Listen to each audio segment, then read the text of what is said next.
Aujourd'hui, les paysages de la baie d'Authie sont composés de différents milieux naturels.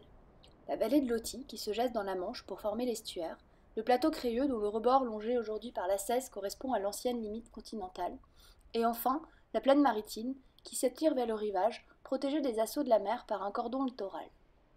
Pour comprendre l'origine de ces différents milieux, il faut remonter à l'ère du Quaternaire. Durant cette ère, de nombreuses glaciations se succèdent. Lors de la dernière période glaciaire, il y a 18 000 ans, la vallée de l'Authie se creuse. Au cours de cette glaciation, le niveau de la mer s'abaisse jusqu'à moins 110 mètres. Puis le climat s'adoucit et le niveau des eaux se relève. La montée des eaux se poursuit et la mer avance sur une surface irrégulière, de craie et de cailloutis. Dans les vallées, les dépôts fluviaux sont progressivement surmontés de dépôts marins. Vers 2500 ans avant notre ère, l'ensemble de la région est envahi par la mer, hormis les points les plus hauts qui émergent encore. La sédimentation sur les strands continue.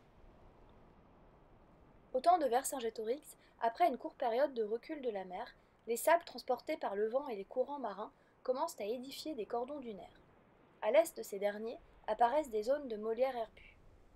Le processus se poursuit au fil des siècles.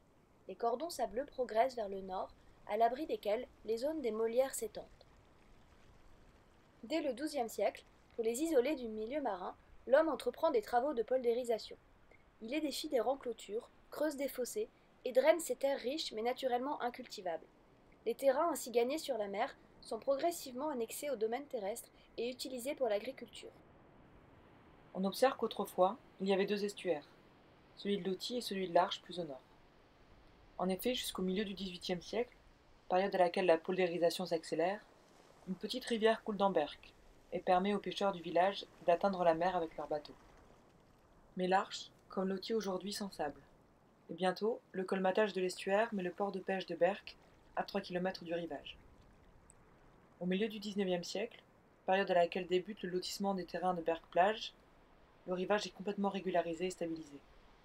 De l'ancien estuaire de l'Arche, il ne subsiste aujourd'hui que la trace d'une anse étroite à la configuration bien particulière, l'entonnoir. Depuis la fin du XIXe siècle, on observe une lente et progressive remontée du niveau de la mer. Aujourd'hui, le trait de côte se caractérise au sud par un cordon dunaire qui progresse vers le nord, c'est le Poulier, et au nord un cordon qui recule, c'est le Musoir. Cette dissymétrie de rive est caractéristique des estuaires picards. Petit à petit, le Poulier s'engraisse et la rive nord se creuse, modifiant sans cesse le trait de côte.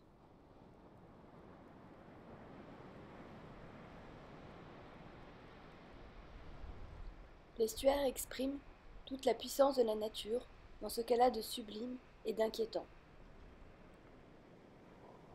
Ces paysages, baignés d'une lumière si particulière, ont une force d'attraction certaine. Mais l'ampleur des forces naturelles, en perpétuelle évolution, questionne l'attitude de l'homme face à la mer. Comment trouver un compromis entre les dynamiques naturelles et les intérêts de l'homme?